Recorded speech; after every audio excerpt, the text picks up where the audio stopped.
is not particularly close. There's a school in Durham that, you know, we have a rivalry with that school in Durham. And this time last year, we weren't that great. We won 6 ACC games last year, lost to Syracuse in the ACC tournament in the last game that was played before everything got canceled.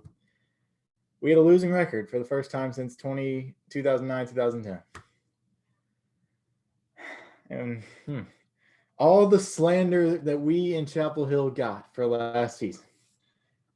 Not only is this the revenge season because we are better, but Duke is also exponentially worse as a result, and they are 6-5.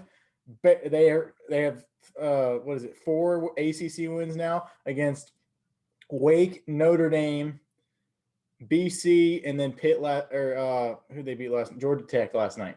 The first 3 I named are the 3 teams in the bottom of the standings of the conference. Don't even give me that. Okay. Georgia Tech's coach wears a face shield, which is why he is not qualified to win. Georgia Tech is good. They beat us in Atlanta, but that was like 3 weeks ago. Okay. Duke stinks legitimately, and it makes me very happy. They are horrible. They are not going to make the tournament. I read last night they have a 17% chance to even just make the tournament. Period. Lenardi has them in their next 4 out group. So Duke, hot take, will not make the tournament, and I will personally throw a parade on Franklin Street for anybody who wants to join. Any risk involved, all fall on me. I just cannot wait to throw a parade. And then second, very short, very quick, Kevin Durant will win both MVP and Comeback Player of the Year in the NBA. Yeah, fair. I'm looking forward to the J one-man parade. It's just going to be him driving his car, honking the horn, screaming, "Duke sucks!" down Franklin Street. It'll be very wildly entertaining. Knowing people on my campus, I could have a mass crowd of 1,000 people before I hit 15 feet down Franklin Street. William, I just saw the second half of your hot take on the outline, and that was why I just went like this, because it seemed to be a very steaming, scalding hot take, as you're known for. What is it? Yeah, so we go from Matt Corral winning the Heisman. I don't remember the other take, but it was bad. Bad. I can guarantee. I think it was Georgia will win the national championship. You're basically just trying to. Oh no, that's reasonable. That was reasonable. Very, very. I'm sticking behind that. I'm gonna go with Matthew Stafford to the 49ers. This is my first somewhat hot take. Okay. No, but hold on. And with Matthew Stafford, they go to the Super Bowl. All right, think about this. The 49ers were decimated by injuries this past year. They get Stafford, and presumably they have Kittle, Ayuk, Deebo Samuel, and maybe they'll draft another receiver because this is a deep receiver class. And they reload on defense. The only guy they're missing pretty much is DeForest Buckner. They have one of the best linebackers, Fred Warner. They have a rated secondary, I think, Verrett and Richard Sherman. And they went to the Super Bowl 2 years ago with Jimmy Garoppolo. I think it's time to abandon Jimmy Garoppolo. I think Matthew Stafford would be in a very good situation in San Francisco. And I think that with this roster, if they're healthy, cross your fingers, I don't even think this is a scalding hot take now that I'm talking about it. I think that this team is destined to go to the Super Bowl again. And I think with Stafford guiding them along, if they get him in free agency, that is my first bit of the take. But I'm going to say they're going to go to the Super Bowl with Stafford. There's nothing better than talking yourself into a take as you're explaining it. This actually makes sense now. I love that. Yeah, no bias. Just thinking about the weapons they have. I think anyone could get behind that. If I was new to the show, I think that William was the one that went to Georgia. He's been repping the Dogs and 2 of his past 3 hot takes. Go Dogs. Go Dogs. So my hot take is a little similar to Williams, but in my opinion, less hot, considering I have no Super Bowl picks for next year, considering I don't even know who's going to win this Super Bowl in a week and a half. But I think that Aaron Rodgers is leaving Green Bay. And I've had some clues to this ever since they lost their game to the Bucks in the NFC Championship. But it just seems like Aaron Rodgers, when he's talking in his interviews, just seems like he's not happy with the coaching decisions there. And everything that has happened in post-game interviews since then, it just seems like he kind of wants to go somewhere else and maybe try his luck elsewhere. And I wouldn't be surprised if Aaron Rodgers got traded and finished out his career in somewhere other than Green Bay. Also, if you think back to the draft, the Packers traded up last year to draft Jordan Love. Jordan Love is his name, right? And Aaron Rodgers hated that move. Obviously, it motivated him because he went out and had an MVP year. So I guess it worked in the motivation factor, but he is still not happy with the organization drafting a quarterback and trading up to do it when he feels like he has. I mean, he just won the MVP. So obviously, he still has some more years left. So I think Aaron Rodgers will finish his career elsewhere, not in Green Bay. Taft, do you want to up the ante a little bit? I'll say if Aaron Rodgers ends up on another team next year, I will grow an Aaron Rodgers style mustache for 8 weeks. You have If he ends up, you have that capability. That is not possible. It's not going to be the same. I just won't shave my mustache for 8 weeks. Now, Taft, if Aaron Rodgers starts week 1 for the Packers next year, you have to go 8 weeks without shaving your mustache. I think that for both of us, going 8 weeks without shaving wouldn't do too much. So it wouldn't. Yeah, no. Bo Watts is the person to make a bet with this on. That's true. See what he can do with 8 weeks of facial hair growth. That's true. All right, someone write it down. All right, my hot take. I don't know how hot this is. I'm interested to see how you all interpret this. I think that with Urban Meyer at the helm, the Jacksonville Jaguars will win the AFC South in 2021. Jay's face makes me think this is a very hot take for him. I'm not sure about the reactions elsewhere. With Matthew Stafford, no way. Do the Tennessee Titans just not exist? They do, but their defense is trash, and Urban Meyer is a good coach. And also, I think the Titans are overrated and probably going to lose some talent because they have to pay people now. So here's my theory.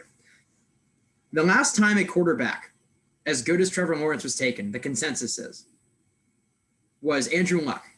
In 2011, the Indianapolis Colts went 2-14. I believe Curtis Painter started most games at quarterback that season after Peyton Manning got hurt.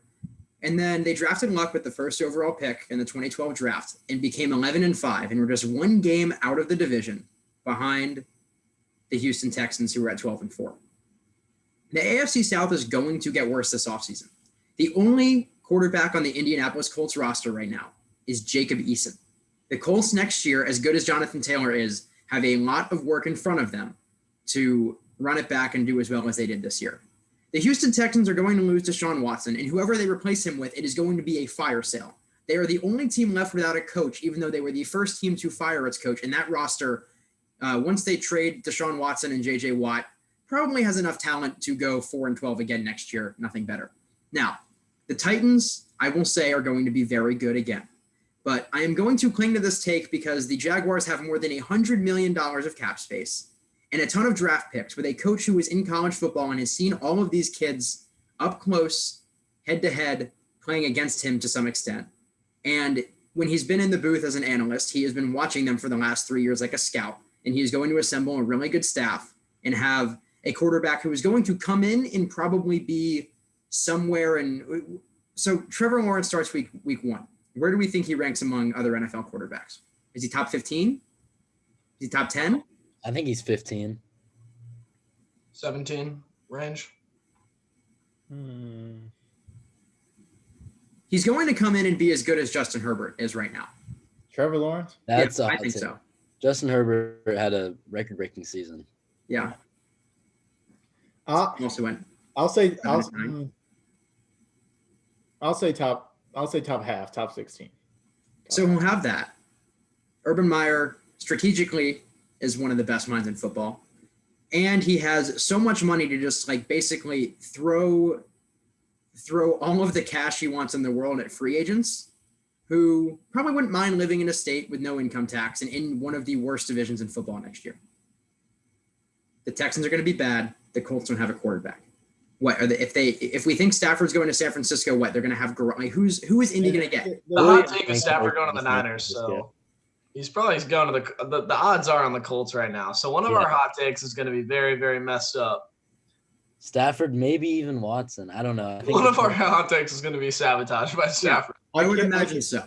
I can guarantee you, Taft, Deshaun Watson will not be traded to the Indianapolis Colts. That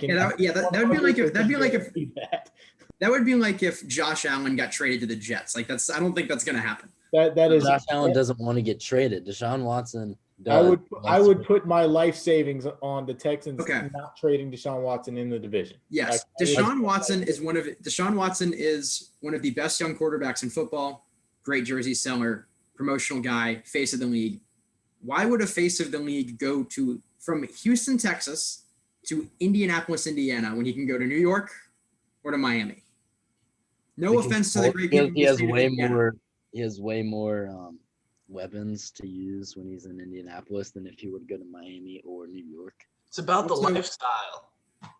Oh yeah, I think that Deshaun. Okay, this is a complete hypothetical because he's probably not going to go to his division rival. But if Deshaun Watson was on the Indianapolis Colts, they would be Super Bowl. really Super Bowl contender. Put my odds on the Colts. Yeah. Old man T.Y. Hilton and Zach Pascal? No. Agree. Look what Phil Rivers did with him. No. They didn't get it, but they didn't get past the wild card round. I think Deshaun Watson and Matthew Stafford are two very good quarterbacks who are underrated and not respected enough because the talent around them is terrible. But I think that they're one of those overrated, underrated players where they're somewhere in the middle and very close to the top is where they actually are. But we perceive them as if you just drop them on a roster as an immediate Super Bowl contender. Deshaun Watson. Deshaun Watson led the league in passing yards, and he had nobody to throw. Okay, there are guys who lead the league in passing yards who don't win the Super Bowl. It happens a lot, like Stone, all the time. Stone, are you really trying to say Deshaun Watson's overrated? No, I think I'm not saying he's overrated. I'm saying that the extent to which we believe he is underrated is not where it actually is. So he's overrated. Yeah. No. As a trade asset, he's overrated. Absolutely. He's going to be very good, but he's not Patrick Mahomes. Oh my god. Oh, I'm trying to push Jay into his Patrick Mahomes sucks hot take, but let's talk about that one, Jay. yeah, can we get a little bit of explaining on your Matthew Stafford Patrick Mahomes hypothetical? Can we air it? Did you watch the game on Sunday? Yeah. Was there ever a defender within 5 yards of Tyreek Hill? No, probably not. No, there was not. Thank you. Okay. You could make that throw. Any of us could make that throw. Eh, He has know more about help that. than LeBron does right now. How many touchdowns did Tyreek Hill have? 0. How many did Patrick Mahomes have? 3. It doesn't matter. How many game-breaking plays did Tyreek Hill have? about 1,000. Yeah. He name a single player in the league. But, okay. Didn't we also think Tom Brady was a system quarterback and he was a product of the people he had around him? Weren't there people who were saying that and then he went somewhere else and He moved his system down south, Stone. He was in Bruce Arians' system and they were 6-5. And then they had a bye week and then he put in his system and they've won 8 since. So if it's his system, then he's not a system. You're not defending the Tom Brady system quarterback thing, are you? No, I'm not. I'm just saying for somebody who would want to say he's phenomenal. But I saw this thing yesterday and it was actually very real. 3 of Tom Brady's 6 Super Bowls do not happen if Marshawn Lynch carries the ball at the 1 yard line. What was the other 2? Okay, and 3 of them do happen if Mario Manningham doesn't make a crazy catch on the sideline that Eli Manning throws, if David Tyree doesn't pin a ball to his helmet, and if the Philadelphia Eagles don't run the Philly special. It evens out. It always evens out. This is the dumbest argument in sports. It's the dumbest argument. You usually win the number of titles you deserve. Do not say that the Giants won because of Tyreek Hill. They had the number 1 offense in the league and scored in the single digits in points. That's not on their defense. Tyreek Hill? David Tyree made the helmet catch. David Tyree, excuse me. The Giants did not win the game because David Tyree caught the football on his head. I think if he hadn't caught it, they probably wouldn't have won. The Patriots still scored single-digit points with what was the best offense in league history at the time. They scored 14 points. Yes. 14. Wow. Okay.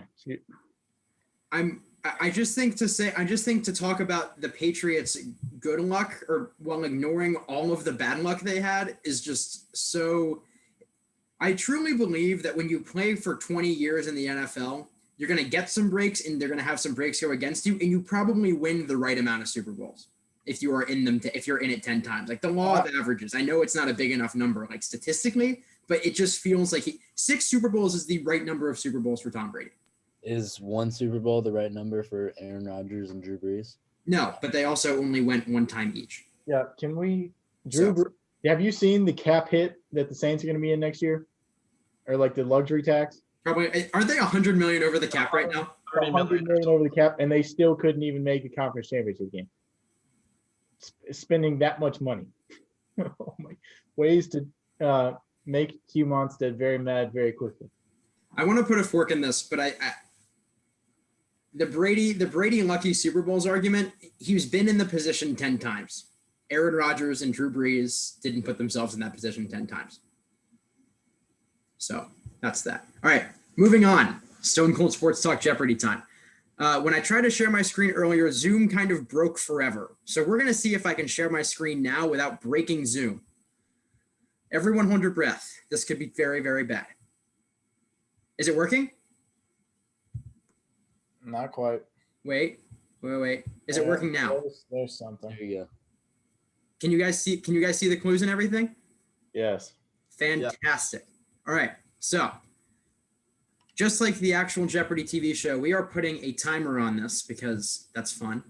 So we have 25 minutes to get to all of these questions. Then we'll move on to Final Jeopardy. To explain the rules to our viewers, we're going to do these on a rotating basis. So William will start with control of the board. He will have a chance to answer the question. If he gets it right, he will have however many points added to his score. If he gets it wrong, he will have that many points subtracted from his score. And then if he, once he gets it wrong, Taft and Jay are next in the rotation. They will have a chance to answer, and we're just going to rotate through all of those until we run out of clues. William, you have command of the board.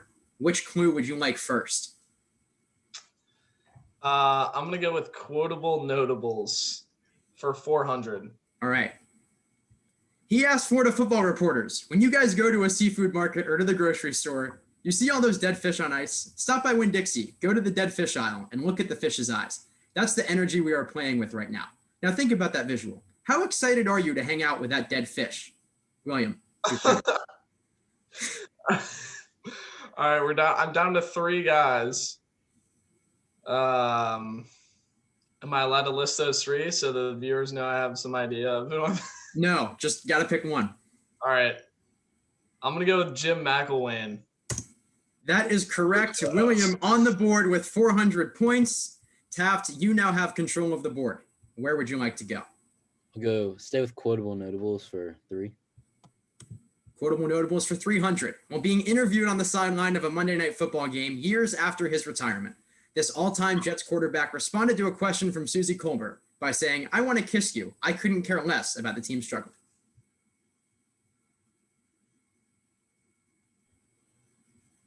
Okay, so he retired after he said it. No. He said it. This was years after his retirement. He was getting interviewed. It was like 2000 something or 1990 something.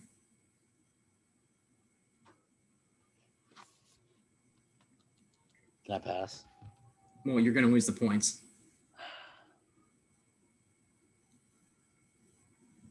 Pass it to me. All right. Yeah. Julius. Who is Joe Namath? Who is Joe Namath? Jay gets 300 points. Jay, you now have control of the board. Where would you like to go? Give me a C for 400. Despite reaching the midpoint of the 2016 NBA season atop the Eastern Conference, the Cleveland Cavaliers dumped him for Tyronn Lue. Who's David Blatt? Who is David Blatt is correct. Jay now up to 700. William, you're back in control. Controversial calls for 300, please. In the 2019 Final Four, this coach was irate that one of his players committed a shooting foul against Kyle Guy at the buzzer. Who is Bruce Pearl? That is correct. Who is Bruce Pearl? Taft, back to you. See ya, 300. Alabama's basketball program tried to make it work with this former San Antonio Spur NBA star, but ultimately fired him in 2019 after 4 years in Tuscaloosa.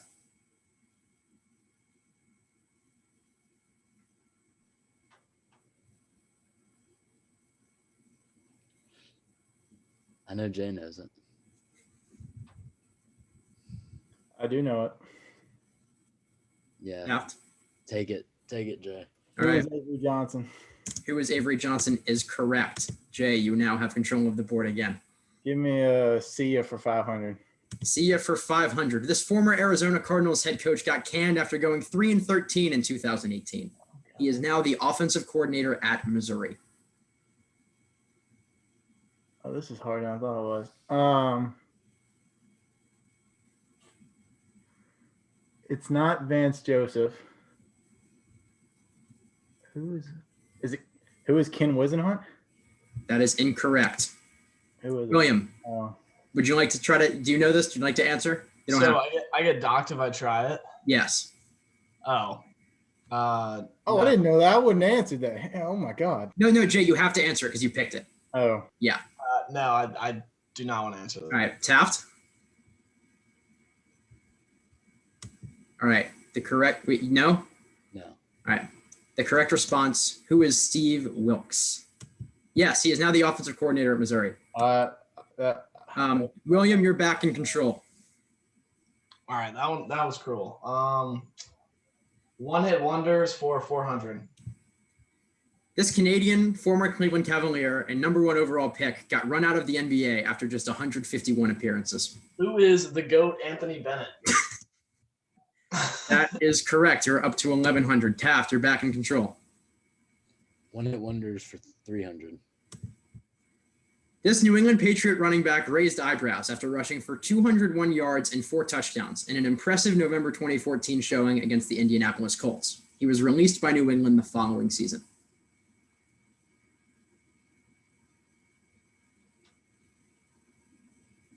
Dude, you're just picking the hardest. I feel so bad. Give it to me, young buck. Take it, Jay. Who is Cyrus Gray? That is incorrect. Oh, William, to you. that was Jonas Gray. That is correct. Wow. Who did I think? Cyrus Cyrus Gray. Gray. Was he a Texas A&M guy? He was a Texas A&M running back. That's oh my brutal. God. That is brutal, Jay. Oh my God, he was the running back for the Chiefs. Oh, he was. Oh my God, with like Charkandrick West. Yes. Wow, look at your Jay, mind. not to worry. You have another shot here to redeem yourself. Pick the clue and category. Give me Sia for 200.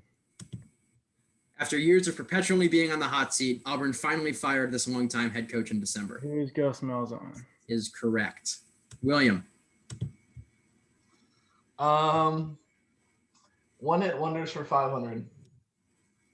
The future of American soccer was supposed to be this now 31-year-old branded as the next Pelé. He scored just 2 goals for the USMNT's senior squad in 17 appearances. I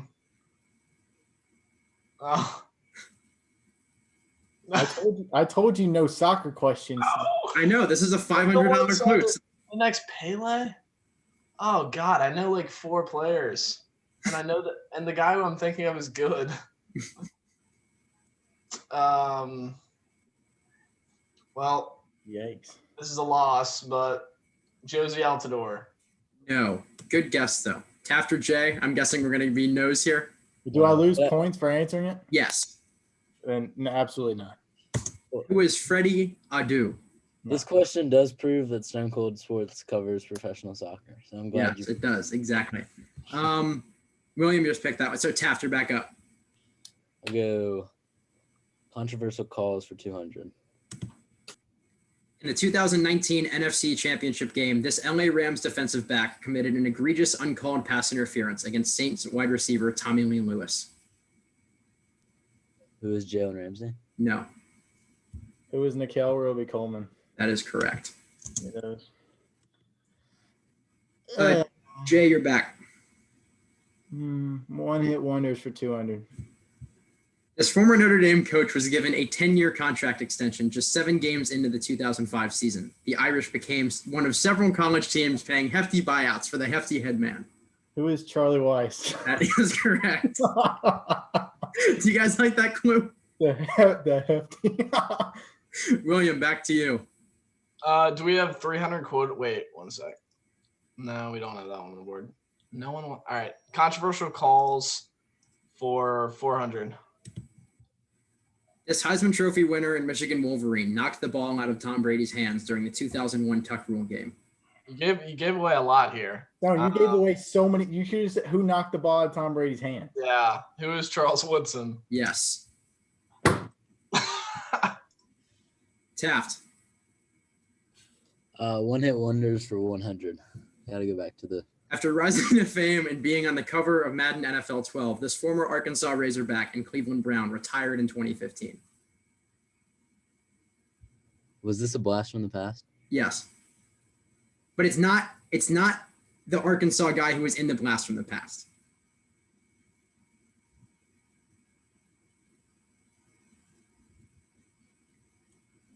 Pass it on down. Jay. Who is Peyton Hillis? Yes. Give me that. How was that a 100? Come on. Give me. I don't want to. I want to hit comparative cap hits, but I'm not going to. Give me controversial. I'm gonna take a swing here for the fences. Controversial calls for 5. Almost everybody in the Big Ten and now the ACC disdains this longtime referee who once gave Bob Knight 3 technicals and a half and turned his back on Joel Berry II. Oh God. I should know this based on the last clue. I don't even know names of referees outside of football these days. Damn, this is going to tank me.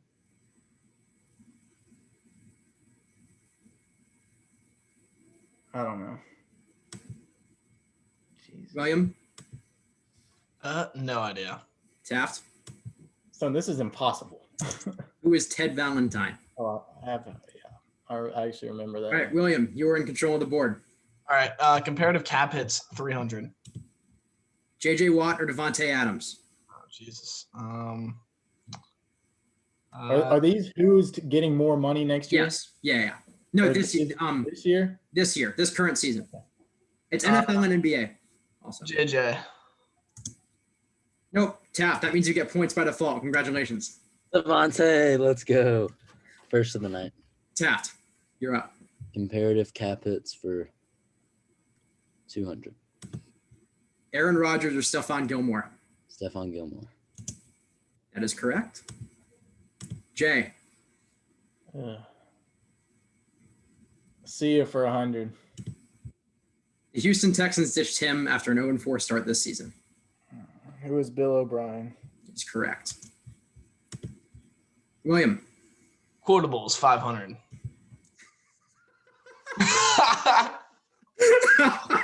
He said, I pride myself and think of myself as a man of faith. And there's a drive into deep left field by Castellanos, and that'll be a home run. And so that'll make it a 4-0 ball game. I don't know if I'll be putting on this headset again. You know the clip. Who's the man behind it? I'm so lucky I got this question.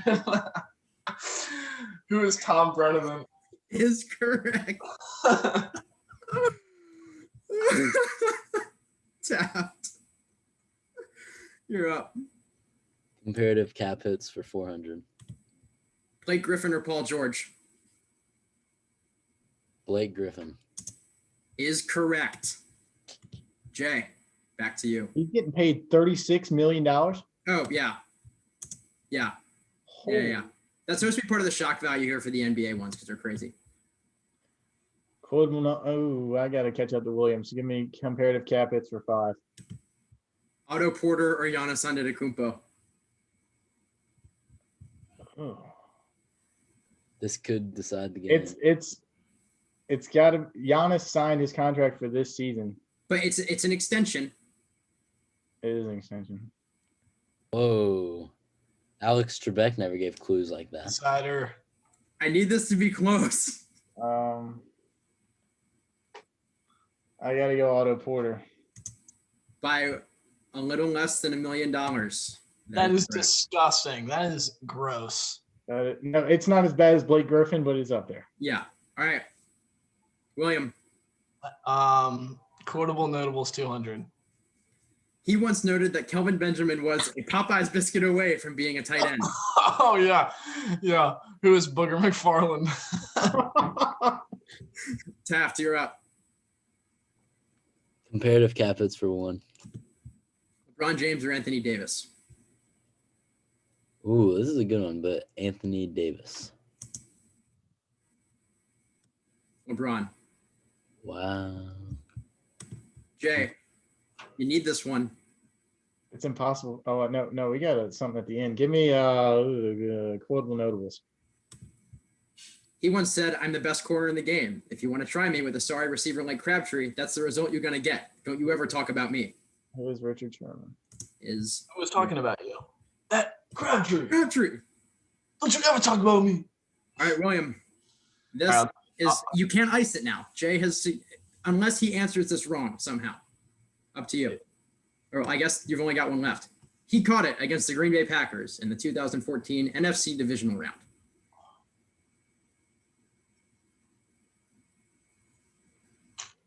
Who's Des Bryant? Is correct. All right. We are now at Final Jeopardy. William has 2,100 points. Taft has negative 400. We're gonna loan Taft. We're gonna loan Taft 800. Huh? Loan Taft the same amount as Jay. That's fair. What?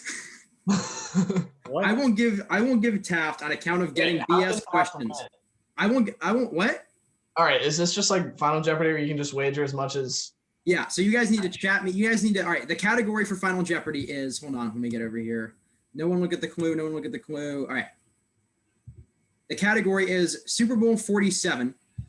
Taft, we're going to go ahead and loan you. What were it was 2,100, 1,100, and negative 400.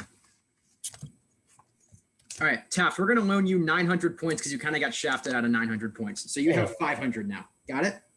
Got it. All right, Jay, you have 1,100. This pen isn't right. Jay, you have 1,100. William, you have 2,100. And Taft, you have 500. Chat me your wagers right now before the clue is read.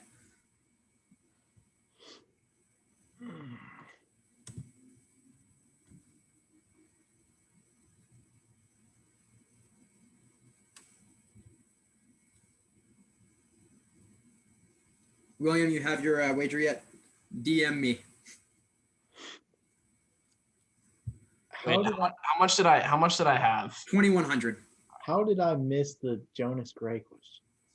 Because you said Cyrus. You should have just said who was Gray, because last names are acceptable. That's annoying. All right. The final Jeopardy clue in the first ever Stone Cold Sports Jeopardy is: after Beyonce's riveting halftime performance, but before the third quarter power outage at the Superdome, this Baltimore Ravens wide receiver returned the opening kickoff of the second half, 108 yards, to put his team up 28-6. Chat your questions to me privately, and you have 30 seconds. Good luck. I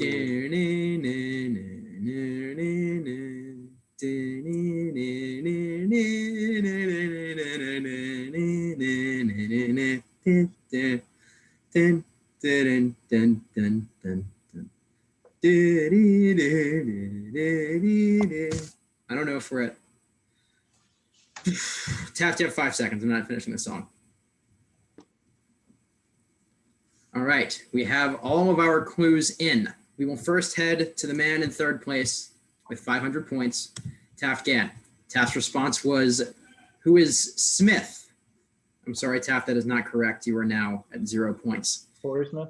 In second place was Jay Banzet with 1,100. He wagered 1,000 on his response of who is Jacoby Jones. That is the correct response and gets you up to 2,100. William Smith, did he come up with the correct response? He did, also saying Jacoby Jones, getting William to 2,300. So by 200 points in the first ever Stone Cold Sports Jeopardy, William Smith is our winner. William, you have 30 seconds, just like on Around the Horn, to talk about anything that you would like, or you can just give it back to me and then we can be done. With Jeopardy, of course. Anything? Anything. Shout outs? He owes me a thank you for saying the wrong Gray. A shout out to Connery Schmidt. I apologize. This win is dedicated to you and the Saints fan base. Connery, Connery, a sincere apology to you and It's been a rough Hugh week instead for correctly predicting the New Orleans Saints demise. If it makes you feel better, at least the team you lost to is going to the Super Bowl, but that probably won't make you feel that much better. No, All right. I know she loves Tom, so shout out to you and your fan base. It is now facts or fake news time. Facts or fake news number one, we head to college basketball. Alabama will make the Elite Eight. No. Fake news. Fake news. This team, I gotta admit, they're very good, and they've got a really good starting rotation and more depth than Alabama's had in quite some time. Like John Petty is seriously in contention for SEC Player of the Year, and Herb Jones is honestly a great glue guy for them, and Nate Oates has done a great job. But I think that they rely too much on the three, kind of like UVA right now. Worry a little bit about their ability to score outside of the 3-point arc. So I think that they're going to probably, especially with their inexperience in the tournament, this is kind of a fluke season for them, or who knows what could happen. I think that they have a lot of upperclassmen, so the years ahead will be rough. But I think that they're going to go out in the round of 32 or the Sweet 16. I'm going to say fake news. This is the classic makeup of a team that shoots itself in a gym and shoots itself out of a gym in the Sweet 16. So I'm going to say fake news. They'll make it past the first weekend as probably a 2 seed, but they'll end up losing to, what would that number be? They'll probably end up losing to a 3, theoretically a 3, but maybe a 4. Maybe a 14. It could be 14. But Lenardi has them as a 2 seed right now, and I think that they have a path to the Elite Eight. Taft, you just muted yourself mid-sentence. They wouldn't have to have any upsets if they do stay as a 2 seed. And I think that the 3 seed right now, Lenardi has them going up against UVA, which is just an interesting. That'd be a great Sweet 16. First to 53 wins. I think that Alabama will get to the Elite Eight, not further, but I think that Nate Oates will get his team in what seems to be their year, if it's ever been Alabama basketball's year, to the Elite Eight. Can we get a fact check? Has it ever been Alabama basketball's year? Maybe with Relaford? Remember that name, like 2013? Sure, Relaford. No, John Petty's been there for about 10 years. That's literally the only guy I can think of. Dude, who? Sexton? Sexton, yes. I remember Sexton, they were playing 3-on-5 against Minnesota, I think. In like Sexton December. had like a 40 ball. Yeah. But they were in the tournament that year. They were an 8 or a 9 seed. They're usually like 8 or a 9. I think the Cavs could beat the Nets with Collins. They have not won as a 3 with 3-on-5. It's kind of unfair now. What do you have, Jay? I'm trying to. He's trying to find a relevant Alabama In the who's they not. have not made it past the first weekend. They have not made it past the first weekend since 2004. Wow. And I think they were 20 and 13 that year. I'm going to say fake news here just because this is one of those teams where they're in the SEC. So you think, oh, well, I mean, they're beating SEC teams. They must be pretty good. But I mean, the Tennessee win is looking a lot worse now that Florida, who I quite frankly don't think is that good, beat Tennessee by 30 or something the other night. And obviously there are off nights in college basketball. You're playing 30 games a year. You're going to have, unless you're Gonzaga, one performance where you are underwhelming. And if you catch your team on a hot night, you'll get blown out. But the Kentucky win that from earlier is looking worse and worse with the days. I think the same thing with the Tennessee wins. And I don't know who Alabama's playing really that's given them that much of a test. But I think that once they get out of the SEC and back into college basketball, it's going to be like trying to go from training wheels to riding a dirt bike 80 miles an hour in the tournament. I think they'll make it past the first weekend for sure. But if they end up playing a 3 seed, especially one with tournament experience, if it ends up being Virginia, that's a rough matchup. I really hope this doesn't come back to bite us, William, in like 2 months if we're saying, oh, I don't know, they couldn't beat UVA if that's who they have in the bracket, and then UVA goes full old school march. All right, facts or fake news number 2. Matthew Stafford's new team will have more wins than Deshaun Watson's new team next year. William, do you even need to say the word facts here, or are we just going to assume that because you have the 49ers going to the Super Bowl? Pass? Okay. Jay, facts or fake news?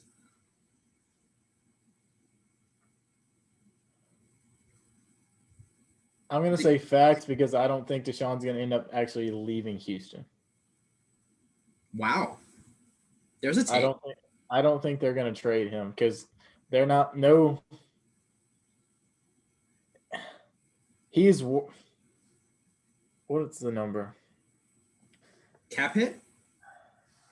That cap hit and the stuff you'd have to give. You're essentially giving up your entire future if you bring in Deshaun Watson.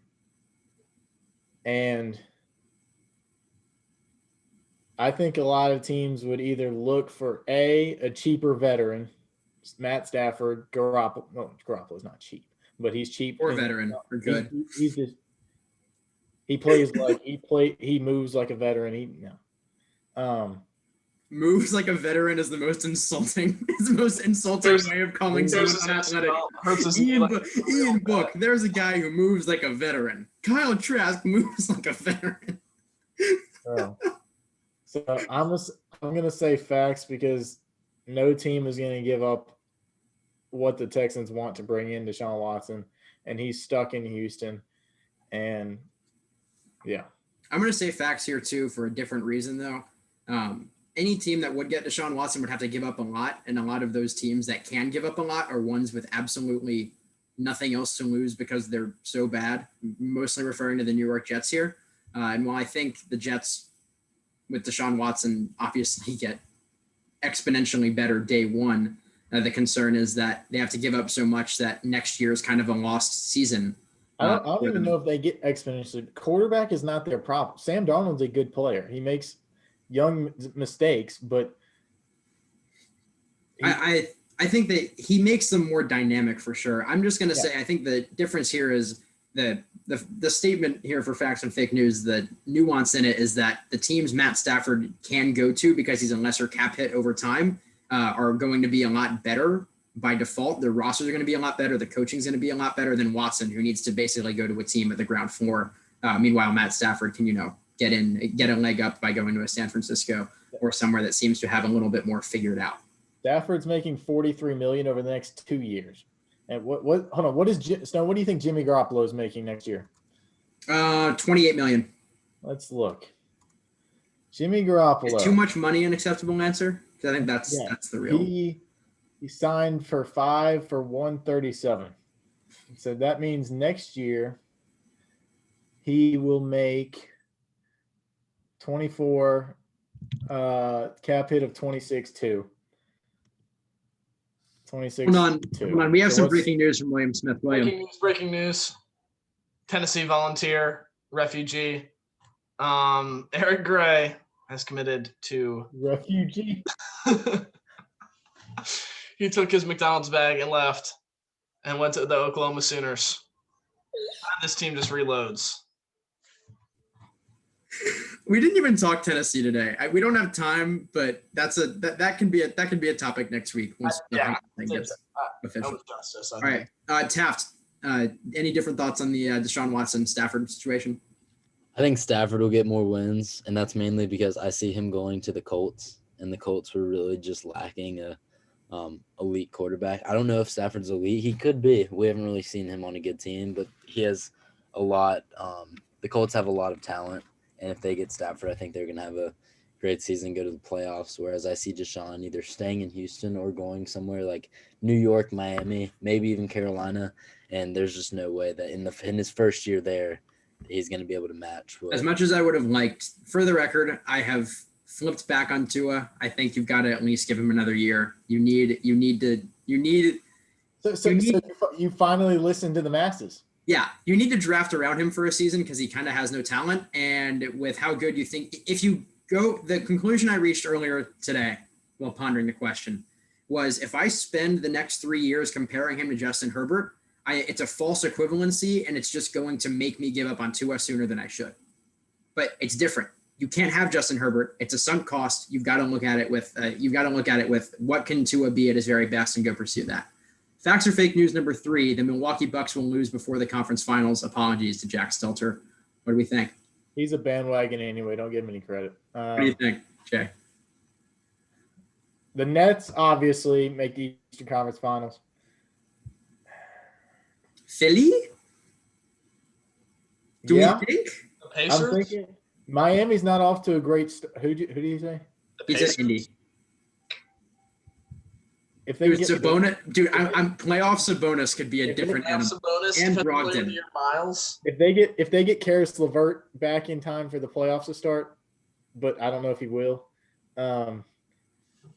Miami's not off to a great start, but they've obviously still got last year. Like that was only 4 months ago. They got most of those guys back and Tyler Hero. getting better and Duncan Robinson getting better. So the Bucks are not making the conference finals because the Nets would probably sweep them if we're being entirely honest. And then Philly actually has the best record in the East right now. They're top seed in the East. So give me those two.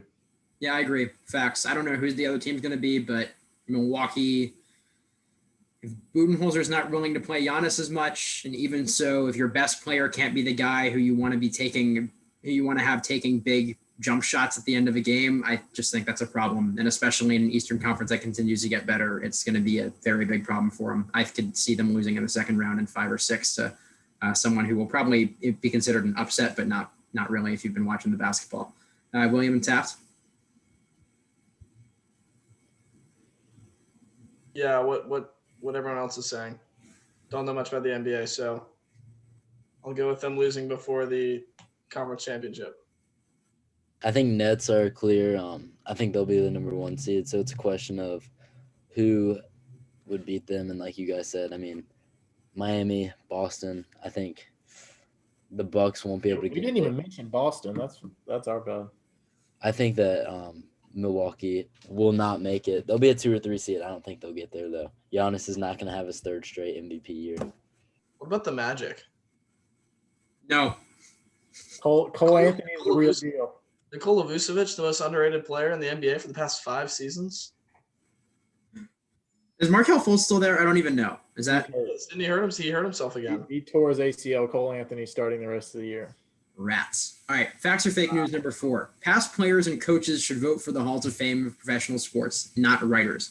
This stems from, if any of you listen to Pardon My Take, you heard the leadoff story today about Tom Verducci, a baseball writer, basically grandstanding about himself for 5 minutes about how cool it is to vote for the Hall of Fame, which they ended up leaving Barry Bonds out of because they're holier than thou about steroids.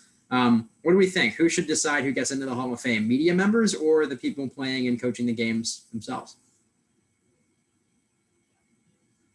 Some combination, if possible. Fair.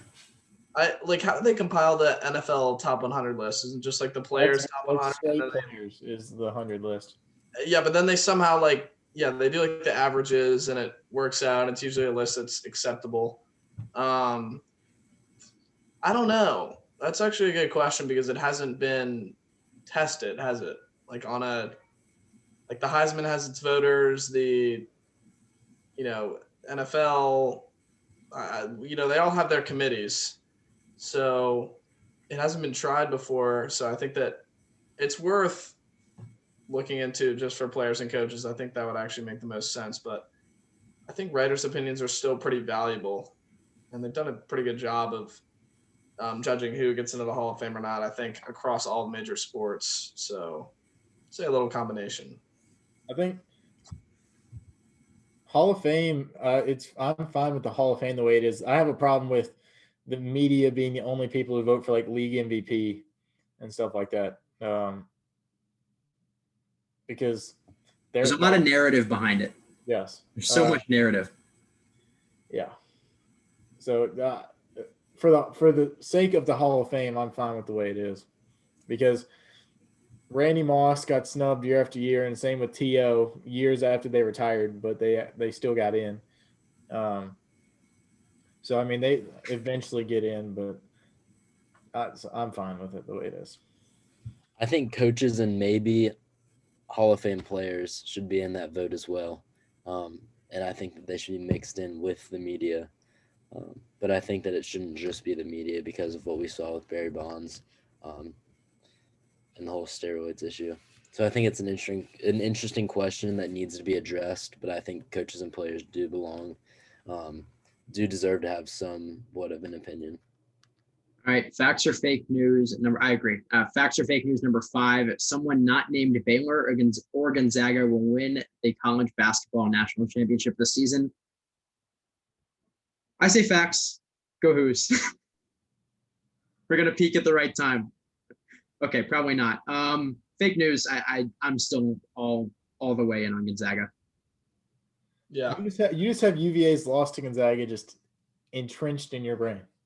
No. It lives rent free in the front of your brain. No, We've actually turned it around since then. Yeah. We beat an NIT-bound Syracuse team and barely held on against Georgia Tech, who is they're a good team. They're middle of the road. Georgia Tech is good. Syracuse. They're good. No, Georgia Tech had that kid who just kept draining three. Yeah, Alvarado's like a little Alvarado. That was rough to watch. Do you love that we've turned a question about Baylor or Gonzaga into a conversation about UVA basketball? This is what happens when you have the plurality of students in the room at one institution. But yeah, fake news, Gonzaga. I haven't seen any reason to believe they won't win it, and Baylor obviously not nearly as dominant as Gonzaga, but those two against the field, I basically think it's at worst 50-50. Yeah, fake news. Baylor's win margin is also pretty ridiculous. They win pretty much every game by double digits. Yeah. I think they played Kansas. That was a primetime game, and they handled them. Granted, the Blue Bloods really just aren't good. Who? The Blue Blood, like the Kentucky. Oh, I know. Kansas, they're just bad. If you consider Michigan State a blue blood, well, you could also say Kansas is in late season form because they're already losing games that they would usually lose in March, but they're doing it now. So maybe they're peaking at the right time for Kansas. Yeah. The March collapse is coming in January. Sorry, Jay. Stone, I'm going to say facts here. How many times do you think the number one overall ever won the NCAA tournament? Like in history? Villanova did it in 2018. Yeah. Other than that, probably not much. And Kentucky did it in 2012. Yeah. And Duke basically did it in 2015. And UVA was the one. Florida 2007, Kentucky 2012, and Louisville 2013 are the only ever number one overall seeds to win the tournament. Okay, but one of these teams. One of these teams will be the other one. One of these teams will be the other one seed. One of them won't be. But I'm going to say fact just because it's March Madness for 2015. Kentucky had no business losing to anybody, and they lost in the Final Four. Hey, Wisconsin was good. They were good.